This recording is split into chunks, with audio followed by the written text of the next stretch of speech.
Et si on s'intéressait aujourd'hui à une maison d'édition, et on va donc parler littérature, littérature en tout genre, que ce soit de la science-fiction, de la fantasy, du fantastique, pourquoi pas du polar. Nous allons nous intéresser à Roy's Édition. Roy's Édition, ça s'écrit RROY et 2Z Édition.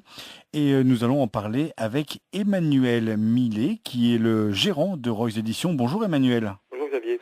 Alors, c'est une belle histoire que cette maison d'édition, puisque à la base, c'était pas ce que vous vouliez faire. Vous aviez repris une imprimerie. Une imprimerie. Est-ce que vous pouvez nous raconter cette histoire? Oui, c'est très simplement, l'histoire pourrait être très longue. J'ai une formation d'informaticien, puis pendant 20 ans, j'ai manipulé les octets, les fichiers, les ordinateurs. Et à 40 ans, on se pose des questions sur son avenir et sur ce qu'on a vraiment envie de faire dans la vie. Et puis, le fait d'entreprendre quelque chose, d'être un petit peu livré à soi-même, m'intéressait. J'ai eu l'opportunité de reprendre une imprimerie début 2009. Donc, c'était un métier qui me changeait totalement de ma formation initiale. Et j'ai vécu ma petite vie d'imprimeur pendant quelques années. Et puis, en 2013, début 2013, une personne est venue me voir avec un manuscrit en me disant, voilà, je cherche un éditeur, est-ce que vous faites ça? J'ai dit, bah, écoutez, pas forcément, mais on peut regarder. J'avais déjà l'habitude de réaliser des livres pour certains clients, en petites séries, pour des histoires familiales ou des témoignages de vie, quelques poèmes. Et puis, le texte était intéressant, donc on est parti dans l'aventure sans savoir trop où ça allait me mener. Et le premier livre est sorti donc sous le nom de Roy's Édition, qui est en fait une contraction de Repro 2000 et de Yutz, la ville où je me situe. Et donc, on est parti en 2013 avec un premier ouvrage. Et aujourd'hui, 4 ans après, pratiquement 110 ou 115 livres sont sortis. Alors quand vous dites que d'informaticien, vous passez à gérant d'une imprimerie et que vous changez totalement de métier, l'imprimerie maintenant, il y a quand même un certain lien avec l'informatique, ça a dû vous servir? Oh, ça m'a servi, je dirais, surtout techniquement, bien sûr, parce que l'informatique est présente partout dans l'imprimerie, hein, ne serait-ce que pour la composition de ce qu'on peut imprimer. L'impression est numérique maintenant, donc les connexions sont présentes à tous les niveaux. Un petit peu de graphisme aussi, même si c'était pas ma tasse de thé au départ. Mais ça m'a surtout servi au niveau organisation et rigueur, puisque un informaticien, même sous des dehors un petit peu olé olé parfois, est quelqu'un qui est quand même rigoureux dans son travail. Donc ça permettait d'avoir une vision assez stricte d'un métier d'indépendant comme imprimeur, et pour pouvoir gérer au mieux les stocks, les impressions, les plannings, les clients, les commandes. Donc c'était intéressant à ce niveau-là. Après, au niveau technique, c'est vrai que même si j'ai appris à faire de l'offset avec l'encre, puis les machines qu'on nettoie à l'essence, les calages, un peu Gutenberg, aujourd'hui c'est totalement révolu. On est sur des imprimantes qui sont assez imposantes, mais tout est numérique, c'est de l'informatique, c'est vrai. Alors entre le travail de l'éditeur et le travail d'imprimeur, quel est à peu près en pourcentage votre part de travail? Parce que vous êtes parti de 100% imprimeur à une petite partie d'éditeur et maintenant l'édition pour vous, ça vous prend combien de temps?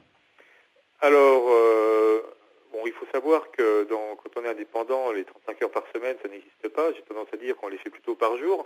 Mais je suis parti donc de zéro en 2013 à pratiquement 40% du chiffre d'affaires à fin 2017. Donc c'est une évolution qui est assez importante. Je travaille tout seul, donc ça me prend quand même énormément de temps. Donc la partie imprimerie, même si elle est un petit peu moins importante maintenant, me prend encore une grande partie de mon temps. C'est ce qui me fait vivre, hein, faut pas se le cacher. Par contre, la partie édition, c'est quand même pratiquement un mi-temps complet en plus du travail habituel, quoi. Et comment vous faites pour recevoir tous ces manuscrits? C'est des gens qui vous envoient spontanément? On peut passer par la page internet pour vous contacter. Est-ce que vous faites les salons des livres pour présenter vos ouvrages? C'est quoi ce travail d'éditeur? Alors ce travail d'éditeur au départ, c'était un peu l'angoisse quand on se lance, on dit tiens on va faire éditeur, c'est est-ce que je vais recevoir des textes? Alors parce que quand on n'est pas connu, c'est quand même assez difficile. J'ai commencé par faire un peu de réédition de livres qui étaient libres de droit, de vieux bouquins de science-fiction.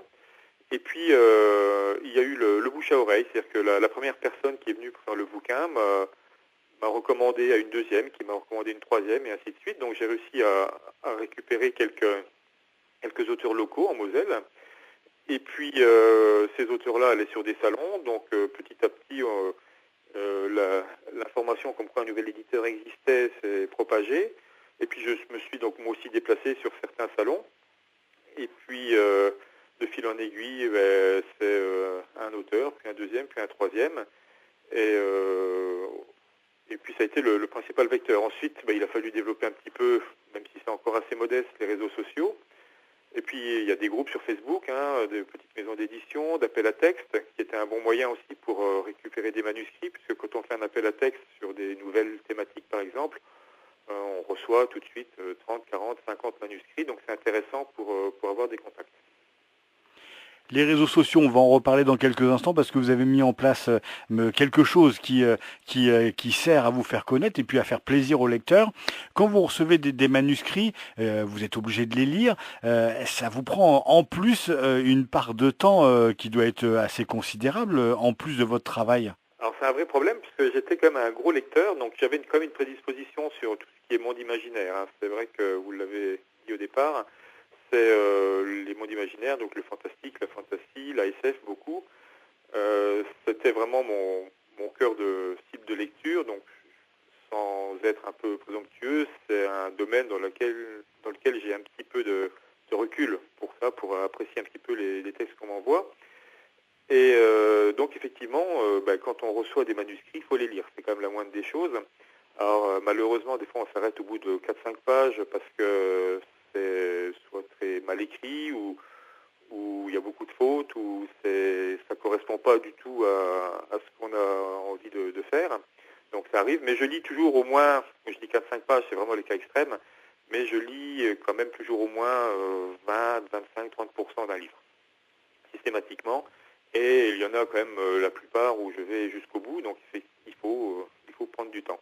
Donc c'est un petit peu pendant la pause de midi, c'est un petit peu le matin avant que les enfants aillent à l'école, c'est le soir avant de dormir, c'est quand il y a un petit peu de moment de libre. J'ai la chance de pouvoir lire relativement vite, donc c'est appréciable, mais il y a des mois, c'est 20, 25 manuscrits qui sont reçus, donc effectivement il faut prendre du temps. Je lisais avant 50 à 80 livres par an. Aujourd'hui, des inédits, j'en lis 2 ou 3 et le reste, c'est du manuscrit. Alors maintenant que vous avez ce travail d'éditeur, on imagine qu'il y a des auteurs qui publient chez vous tout le temps. C'est-à-dire que moi j'avais connu votre maison d'édition avec Rodrigo Aramon. Tous ces livres sont publiés chez vous maintenant. Oui, bon, il a fait des petites infidélités, mais il a tout à fait le droit, il n'y a pas d'exclusivité. Et puis bon, Rodrigo est un très bon exemple de l'évolution de Rose Éditions, puisque on s'est rencontrés, je ne sais même plus, c'est assez étrange, c'est quelqu'un que je ne connais pas. On ne s'est jamais vu. On a eu quelques échanges téléphoniques et on échange énormément par mail ou par Facebook. Mais on est vraiment bien en phase sur la manière de voir la littérature, lui autant au niveau de ses textes, moi au niveau de sa manière de fonctionner et puis de son état d'esprit. Et effectivement, il avait entamé une série fantasy qui s'appelle Les Chroniques des Territoires, et le 4e tome va sortir bientôt, au mois d'avril, je pense. Donc ça fait 4 ans qu'on est en route. C'est un des pionniers en fait des auteurs Royce. Et puis il est très prolifique. On échange souvent sur les projets. Il dit j'ai envie de faire ça. Qu'est-ce que tu en penses? Je lui dis oui, on peut faire, on peut essayer. C'est aussi un laboratoire pour des auteurs débutants entre guillemets, même s'ils ont un certain talent. On ne s'interdit rien. Il y a des fois des projets qui sont peut-être à perte, mais qui sont intéressants intellectuellement ou artistiquement. Donc avec des gens comme Rodrigo, c'est toujours un plaisir de fonctionner comme ça. On en parle juste avant de commencer cette interview avec la hausse des prix de la poste et envoyer des livres, ça coûte de plus en plus cher.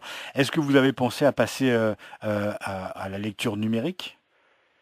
C'était au départ pas un souhait ni un vœu, puisque venant de l'imprimerie, j'étais assez attiré par l'objet livre physique. puisque j'ai un pan de mur complet, j'ai énormément de livres chez moi et je les achète, je ne les loue, je ne vais pas à la bibliothèque, donc j'aime bien garder l'objet, même si ce sont des livres parfois que je ne vais pas relire. Donc j'ai toujours eu cette attirance pour l'objet, mais c'est vrai qu'aujourd'hui, un livre de 300 ou 400 pages, ça coûte 6,40 € à expédier. Ça commence à faire beaucoup. On ne peut pas faire supporter le prix des frais de port aux clients, aux lecteurs. Donc à un certain moment, si on va dans cette voie-là, il sera plus intéressant de vendre des livres papier, au moins en les envoyant par la poste. Il va falloir passer à autre chose. Et bon, il y a une demande au niveau des auteurs d'avoir leurs œuvres en format numérique. J'ai quelques clients qui regrettent parfois que le livre ne soit pas en version numérique non plus. Donc je pense qu'en 2018, on va entrer timidement dans ce monde-là, qui n'est pas un monde compliqué, mais qui nécessite aussi une autre forme d'organisation au niveau des ventes, par exemple, et de la promotion. Et puis pour la promotion, il y a quelque chose qui marche bien, c'est les réseaux sociaux. Il y a une page Facebook de Roy's Éditions qui met en place depuis quelques semaines maintenant, et tous les lundis, un concours pour gagner des ouvrages. Voilà, je ne révolutionne pas le genre, mais c'est un moyen de se faire connaître, c'est un moyen aussi d'offrir des livres, parce que indépendamment du fait que je souhaite en faire mon activité principale, le but aussi que les gens lisent, que les auteurs soient lus, et en particulier des bons livres.